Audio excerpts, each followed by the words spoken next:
বিএনপির মহাসচিব মির্জা ফখরুল ইসলাম আলমগীর বলেছেন, আমি রাজনীতিকে ব্যবহার করে কখনো অর্থ উপার্জন করিনি। আমার স্ত্রীর সন্তানরা কষ্ট করে লেখাপড়া করেছে, সংসার করেছে, সেভাবে আমি রাজনীতি করার চেষ্টা করি। এখনো আমি একইভাবে রাজনীতি করি। আমি যে গাড়িটি ব্যবহার করি সেটাও 20 বছর আগের পুরনো গাড়ি। 20 বছর ধরে সেই গাড়িটি বদলাতে পারিনি। বৃহস্পতিবার দুপুরে ঠাকুরগাঁও ইউনিয়নের 8 নম্বর ওয়ার্ডে এক নির্বাচনী পথসভায় তিনি এসব কথা বলেন। পথসভায় মির্জা ফখরুল বলেন, আমি আপনাদের পরিচিত মানুষ। 1986 সাল থেকে আপনারা আমাকে চেনেন।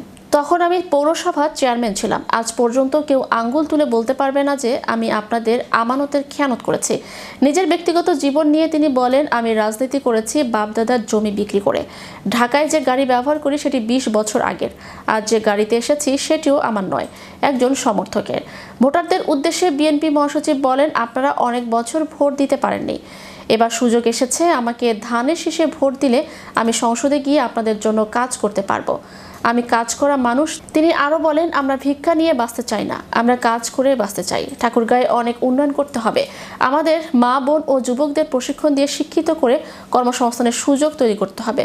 পথসভায় বিএনপি ও অঙ্গ সংগঠনের স্থানীয় নেতাকর্মী সহ বিপুল সংখ্যক সাধারণ মানুষ উপস্থিত ছিলেন।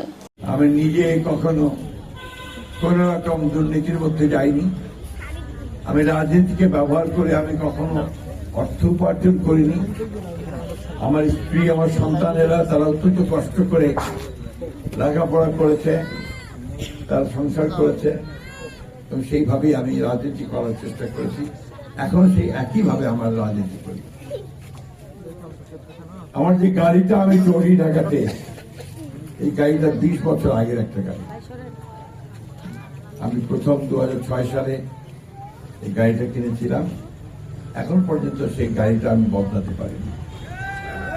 এখন আপনাদের সামনে যে গাড়িটা আমি এসেছি, এই গাড়িটাও আমার গাড়ি নয়, এটা আমাদের এক সমর্থক ধরে তার দেওয়া গাড়ি দিয়ে আপনি যাবেন, নির্বাচন করতে হলে আপনার এই গাড়িটা লাগবে।